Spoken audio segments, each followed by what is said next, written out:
That may be the greatest catch I've ever seen in my life. Okay, we're going to go through and talk about some of these running back tiers.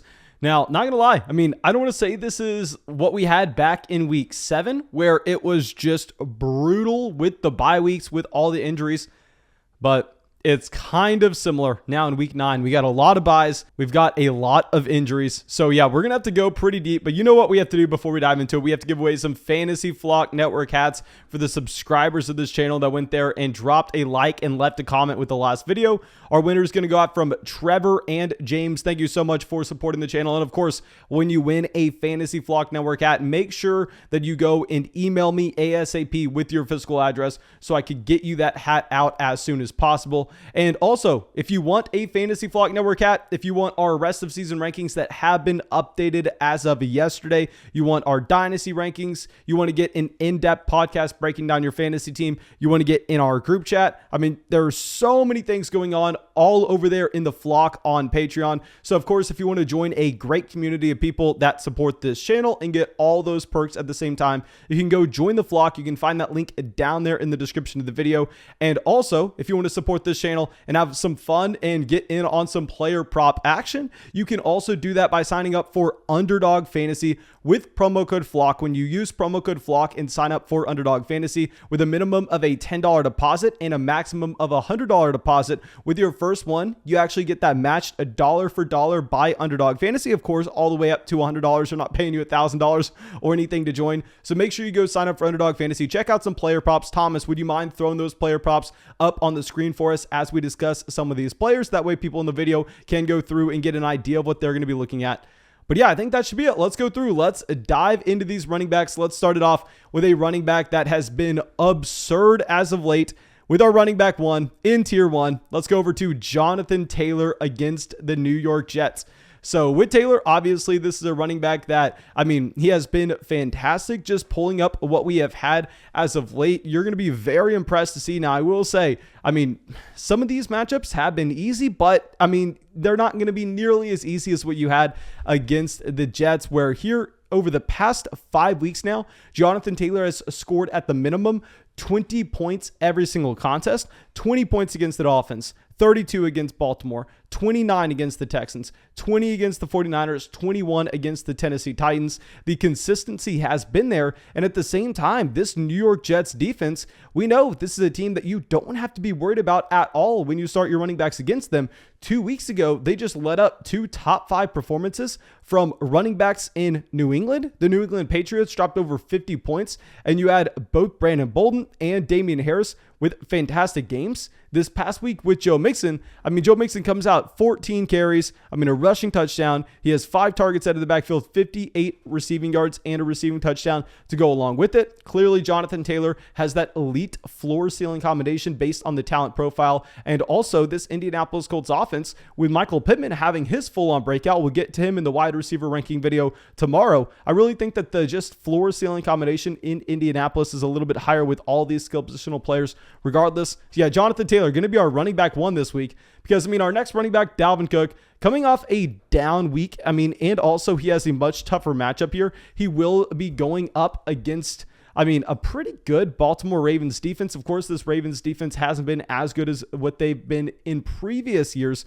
but still Dalvin coming off a week where he did only have 2 targets out of this backfield. Now, this is definitely interesting to look at because going back to week 6, our first fully healthy week for Dalvin Cook coming back from that injury, the workload was perfect. You had 29 carries, 140 rushing yards, and a rushing touchdown. Now, what was interesting is Dalvin only had 2 targets out of the backfield, and we know with Dalvin Cook here, historically, this is a running back that can get up to 4 or 5 targets a game, and he is giving you that traditional 3-down running back look. But this past week, 2 targets out of the backfield as well, 0 receptions. And that's something that we know is going to hinder your overall floor, and that you kind of see the floor fall out underneath Dalvin Cook this past week against the Dallas Cowboys, where the offense really isn't able to move the ball effectively down the field with a banged up Justin Jefferson. He only has 18 rush attempts and 78 rushing yards against the Dallas Cowboys. So we are still going to have Dalvin in tier 1. This is a running back that, like we said, the week before Dallas, he had 29 rushing attempts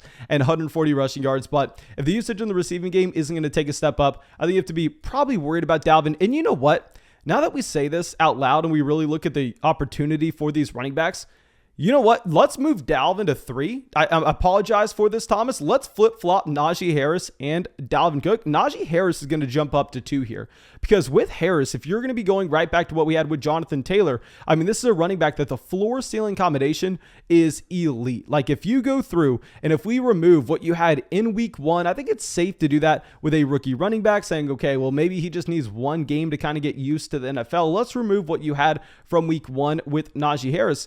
And outside of week 1, this is an option that damn near every single week, just like Jonathan Taylor, dropping 20 points per game. He's averaged over 20 points per game so far this season. In week 2, 19 points, 28 points, 21, 22, 24, 21. I mean, he has been so damn consistent, and it's because with Najee Harris, you're not relying on the long ball. You're not relying on that breakaway touchdown that we know is going to be volatile on a week-to-week basis. You're not relying on an elite touchdown rate in his own offense. What you're relying on is just the workload that he's giving you. The floor that you have with Najee Harris is so much higher than these other running backs because if you're going through and looking at what he has had so far this season, through 7 weeks, Harris has had 128 rush attempts. He has had 49 targets out of the backfield as well. I mean, prime Alvin Kamara is giving you 7 targets a game. That's what you get from Najee Harris at the same time. That workload's going to be very safe with no Juju Smith-Schuster in this offense. So initially, I wanted to be ranking Najee Harris below Dalvin Cook because he does have a tough matchup against Chicago. But I mean, worst case scenario, like he's had some tough matchups so far this season. The Packers, the Broncos. I mean, he just dropped 21 points against the Browns. I think we have to have Najee Harris at running back 2, only behind Jonathan Taylor this week. And then we're going to go running back 3, Dalvin Cook. And our running back 4, we're actually going to be dropping a tier below. Now, we would have had him in tier 1, but the problem is we don't know who his quarterback will be this week. So kicking off tier 2 at running back 4, we are going to have Alvin Kamara, who has a good matchup against the Atlanta Falcons. So no, a lot of people are probably just annoyed to see that we have Kamara this low. Alvin Kamara so far this season is the running back 7 on a points per game basis, but we discussed this in our sell high running back video. And with Kamara, a lot of this value hinges on the fact that he is this new age running back that we've discussed for so long now. The running back that's getting the targets out of the backfield and the usage in the red zone. And if Taysom Hill is going to either be the starting quarterback here or just see a massive role increase with Jameis Winston being done for the season, you would naturally assume that Alvin Kamara is now going to get less targets out of the backfield based on what we saw in 2020 with Hill and Kamara. And at the same time, Taysom Hill averaged a rushing touchdown a game whenever he did start for the New Orleans Saints in 2020 as well. So you'll get that touchdown opportunity kind of just tilting in the direction of Hill rather than Kamara. So if Taysom Hill is the starting quarterback here, we don't know if that's going to be the case just yet. We don't know if he will be back from that concussion. I think that you definitely have to make sure that you have Alvin Kamara in tier 2, not in tier 1. Now, our running back 5 this week, going to have a great matchup coming off a strong performance Thursday night. Aaron Jones. Now, yes, we had Aaron Jones ranked higher than this a week ago, but I mean, we were so excited about Aaron Jones last Thursday night because we knew that without Devontae Adams in this offense, you were just going to have a ridiculous workload for Aaron Jones in the receiving game in particular. That's exactly what happened. Aaron Jones came out. He had 11 targets in this offense. 11 targets. Of course, that was his season high. I mean, he only has 15 carries, 59 rushing yards. Obviously, they get a ton of work to A.J. Dillon. But going right back to what we just discussed in Alvin Kamara, with Aaron Jones, this is a running back that you don't need to get every carry out of the backfield. He just needs to get the valuable work. He needs to get the usage in the red zone. He needs to get the usage in the receiving game. And this week against the Kansas City Chiefs, this is going to be a really strong matchup. You just saw a bunch of dump-off passes to Devontae Booker, giving Booker an okay game against the Chiefs, even when this New York Giants offense wasn't able to get the ball effectively down the field, and they didn't have that many trips to the red zone. So I hate to do this to you yet again, Thomas, but you know what? We're going to move Kamara down a spot as well, because given the matchup that Aaron Jones has against the Chiefs and how I think that Green Bay will have no problem moving the ball down the field and how they'll be looking to consistently dump the ball off to Aaron Jones, I need to have Aaron Jones one spot ahead of Alvin Kamara. So let's drop Kamara back to running back 5. Let's put Aaron Jones at running back 4. And next, our running back is going to be Austin Ekeler against the Philadelphia Eagles. Now, with Austin Ekeler, I mean, he's been an extremely safe option. I mean, what I will say is this touchdown rate definitely has to come down. Where so far he has scored 8 touchdowns through 7 games, and this just is a rate that's not going to be sustainable for the type of running back that Austin Ekeler is. But, I mean, he had 10 targets this past week. So far, he's had 42 targets through 7 weeks this season, so he's averaging 6 targets a game. Clearly, this is an offense that I think you should be bouncing back with, at least against the Philadelphia Eagles. I know the Detroit Lions just weren't able to get anything going against the Eagles, but Los Angeles is a completely different team. So they've had back-to-back down performances, but I want to remind everyone, in week 6 against the Baltimore Ravens, Mike Williams didn't practice a single day going into that game. He was pretty much just used as a decoy, and once that game got out of hand, they completely removed Mike Evans from this offense. And if they don't have that prototypical ex-alpha wide receiver on the outside, it's going to be very hard for this team to be able to effectively move the ball down the field, knowing that Keenan Allen can be a great option for fantasy just because he's that underneath wide receiver that's going to rack up a bunch of dump off passes, but he's never going to be the guy that's actually taking the majority of the defensive attention away. So I want to be removing week 6 from our mindset. And if we're removing week 6 that you had from Austin Ekeler, I mean, this is a running back, 11, 22, 22, 29, 34, 24 fantasy points. He's that elite guy. Not worried about the matchup against the Eagles, even though DeAndre Swift in this offense did just fail. We are going to have Austin Ekeler at running back 6.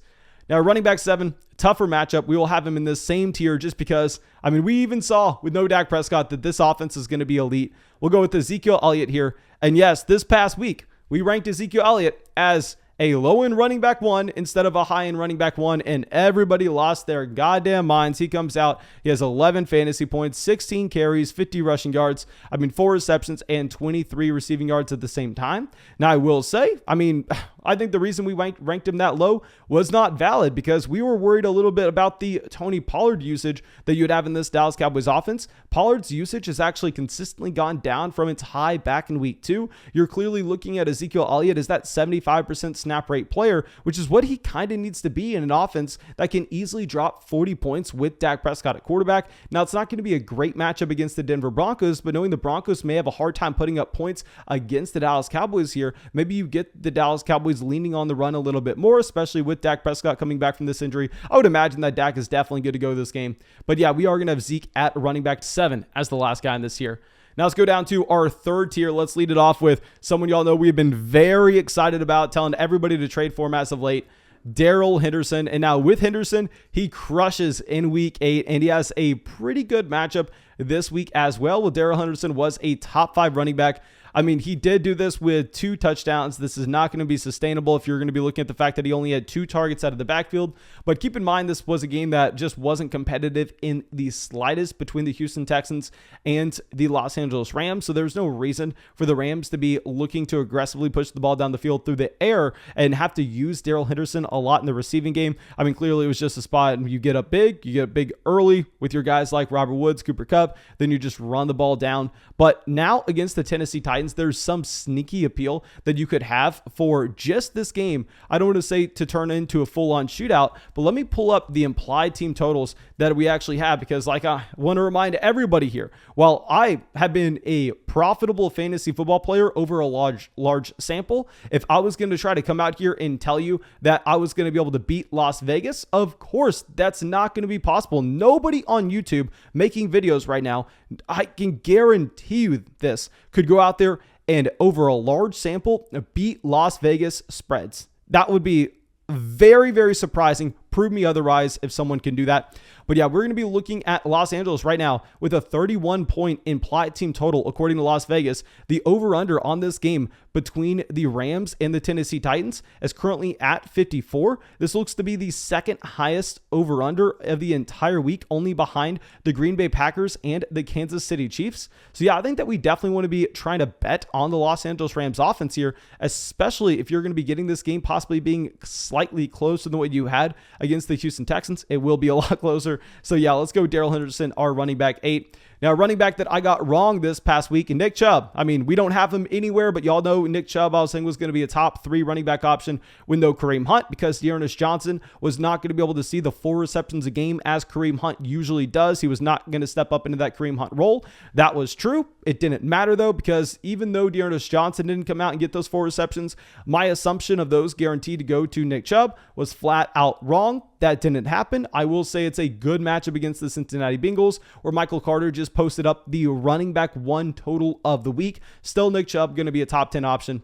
Now, our last running back in this tier, very impressive week against the Jets, Joe Mixon. Mixon proved that he is that 3-down running back. He is not just the 1st and 2nd down grinder, but he's also getting the usage in the receiving game. Samaje Perine was completely taken out of this game, which is definitely nice to see for Joe Mixon owners going forward, knowing that Samaje Perine usage was, I mean, in a really weird context where you're actually getting him in games that were just completely blown out. I mean, so it was really hard to take anything away from that. But now I think we can safely say that in a close game against the Cleveland Browns here, Joe Mixon should be that bell cow level option.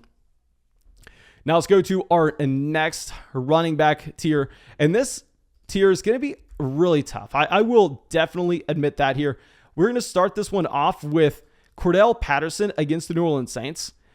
Now, with Cordell Patterson, I definitely think that you have to have him as a top 12 running back going forward. I mean, we have him as our running back 11 here, and you're just looking at the role that he'll have in the receiving game with no Calvin Ridley, and it's going to be extremely safe. It's going to be extremely predictable going forward. If you're looking at multiple weeks now with no Calvin Ridley in this offense, Cordell Patterson has been at the very top of this team with the amount of targets that he has seen out of this backfield. Now, what I will say is Mike Davis actually expanded his role slightly this past week, which doesn't look great for Cordell Patterson owners, but with this offense in general being pass heavy and with the role that Patterson has, I'm pretty much viewing him as a poor man's DeAndre Swift. I think you have to have him in this range. It is a tough matchup against the New Orleans Saints, who do definitely have a great defense.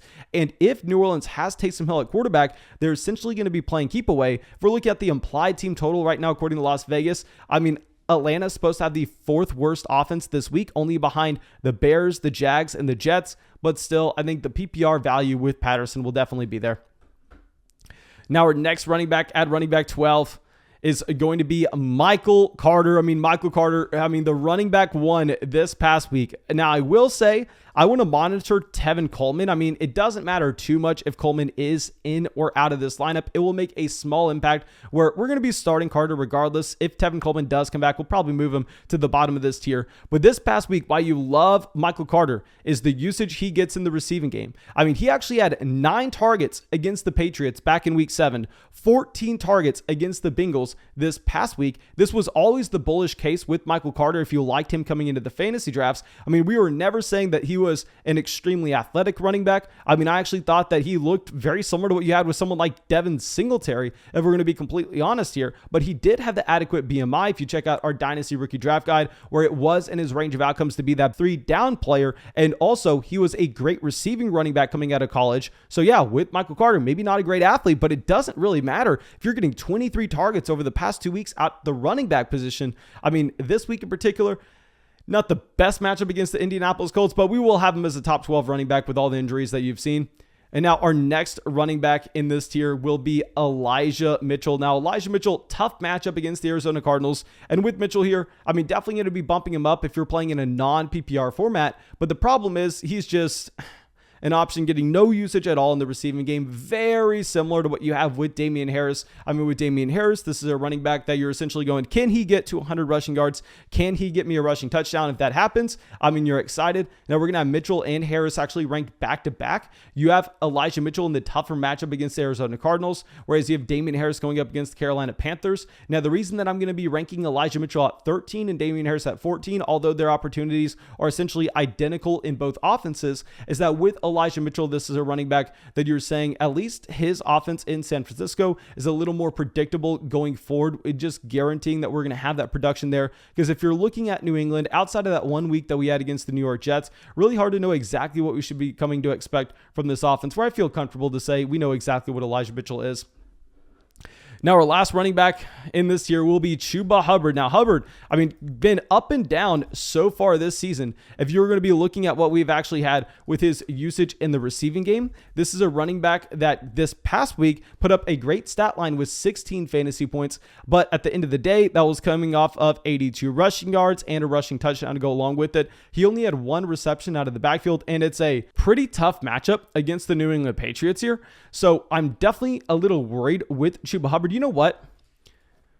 We're going to move Hubbard down to this next tier, because if you would ever ask me, Mason, can we play Chuba Hubbard or Michael Carter? Can you play Chuba Hubbard or Cordell Patterson? I'm never considering Hubbard for a second, so there's no reason for me to have him in this same tier. Let's move him down to this next tier, and we're going to go right into this, and we'll go with our next running back at running back 16, which will be Khalil Herbert against the Pittsburgh Steelers. Now, Nick Chubb just had a very tough time against this Pittsburgh Steelers defense. I think based on the defensive coordinator and how they can kind of just scheme out opposing offenses, I think you have to be really worried. At the same time, we've also talked about the fact that this Chicago Bears offense, you want as few of players in this offense as possible. Going back to what we have with implied Vegas lines, right now, you actually have Chicago against Pittsburgh with the worst implied total of the entire week. You have them with the implied total of 16.75 points, according to Las Vegas. That's 15 points lower than the Buffalo Bills. They're supposed to score half the amount of points there. Of course, you don't want to be playing your running back in that scenario, but the workload will be very safe for when Herbert does play.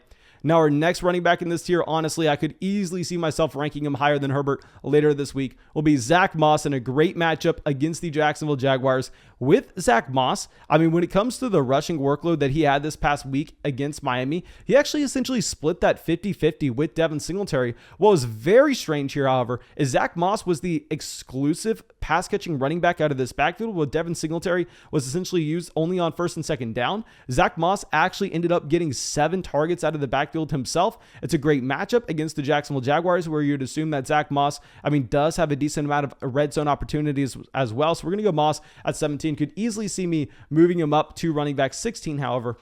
Now, at running back 18, we will have Devontae Booker against the Las Vegas Raiders. With Booker, just very bad offense. It doesn't matter. The volume's there. It's that simple. You're going to be expecting him to get a considerable amount of targets out of the backfield, just essentially those dump off passes that aren't leading to much efficiency at all. But we know he has the role in the red zone, and we know that he is going to be seeing 15 plus touches guaranteed. He's at a very high floor whenever you've had the Saquon Barkley injury, so you have to rank him as a mid running back too. And very similar with Darrell Williams against the Green Bay Packers at running back 19, playing a part of a much better offense in general. The difference between Booker and Darrell Williams, however, is Williams actually isn't going to see the same percentage of his own team's backfield snaps, where you actually get Gore coming from nowhere this past week and taking a decent amount of work away from Darrell Williams. So that's why we will have Devontae Booker ranked over him, even if he's going to be playing in a worse offense with less production overall, which we know those handcuffed running backs, we kind of want to be going through. We want to be playing them when they're a part of those elite level offenses. The problem is just with Williams, we don't exactly know how many touches out of the backfield he will be getting. Now, running back 20, running back 21, I'm putting them here because we have no idea where else to put them. If they don't play, they're going to be lower. If they do play, they're going to be higher. I just want to bring them up. So these rankings don't mean anything. Thomas, literally, can you put like an asterisk on these players just so people can't screenshot this and go, oh, look how stupid he was ranking them at running back 20 or 21. James Robinson against Buffalo, Jacobs against the New York Giants. You would really like this Josh Jacobs matchup if he does play against the Giants, because we would imagine that the Las Vegas Raiders are leading and they're looking to just handle this game with Josh Jacobs. We know that he will have the red zone role, and he's had a surprising amount of usage in the receiving game as well. Robinson going to be a horrible matchup against the Buffalo Bills. Definitely the Bills have proven to have the best defense so far this season, where you'd imagine they are able to generate a decent amount of turnovers against this Jacksonville Jaguars offense. But the problem with both these running backs, we just have no idea if they're going to play right now. I think that you probably bump up James Robinson if he does play to that tier that you have with guys like Damian Harris, Elijah Mitchell. I think that Josh Jacobs probably gets bumped up to that same range, just given the fact that he does have a really nice matchup. Now, our next running back 22, will be Chase Edmonds. We're going to continue to rank Chase Edmonds over James Conner, even though that James Conner is the running back that's coming away with the rushing touchdowns. Conner's had 8 rushing touchdowns so far this season. He's had 5 receptions, and for that reason, Chase Edmonds has actually had more points per game, although I believe that Chase Edmonds is nowhere close to his ceiling, whereas James Conner is kind of capping out based on his touchdown efficiency so far this year. So we will prefer Chase Edmonds, especially in what should be a little bit of a closer game against the 49ers. Now we'll have Myles Gaskin in a very easy matchup this week as well at running back 23. If we're going to be looking at Myles Gaskin here, he will be going up against the Houston Texans. This is a running back that in back-to-back weeks now has had more than double-digit carries, which is going to be, the third and fourth time this season. And the reason for this is because Malcolm Brown's not in Miami. So Myles Gaskin definitely getting the bump up with his workload, has had 40 targets so far this season. So now he's not just Nyheim Hines, he's not just J.D. McKissic, as we were calling him at the beginning of the year, but he's actually getting some more touches based on the injury to Malcolm Brown. And our last running back, Melvin Gordon. I think that eventually it's going to be Javonte Williams. It will be Javonte Williams. They're splitting this backfield 50-50 right now. If you wanted to start Javonte over Gordon, I couldn't blame you because Javonte is a significantly more talented running back. And yeah, that's all I got for you. I really hope that you enjoyed this video. Please make sure you go down there, drop that like, leave a comment telling me how stupid I am. Every time you drop a like, leave a comment, you get entered in for a chance to win a free Fantasy Flock Network hat. Also, make sure you go decide to support the show over there on Patreon. When you sign up for Patreon, you get in line for a Fantasy Flock Network hat. You also get an in-depth podcast breaking down your own fantasy teams and moves to make. You get our rest of season rankings. You get our dynasty rankings. You get in our group chat. You get to get in dynasty leagues with us in the offseason. You also get to get into 2022 leagues with us for a regular fantasy football league. But yeah, that's all I got for you. Thank you so much for being a part of the channel, and I hope you have a great day.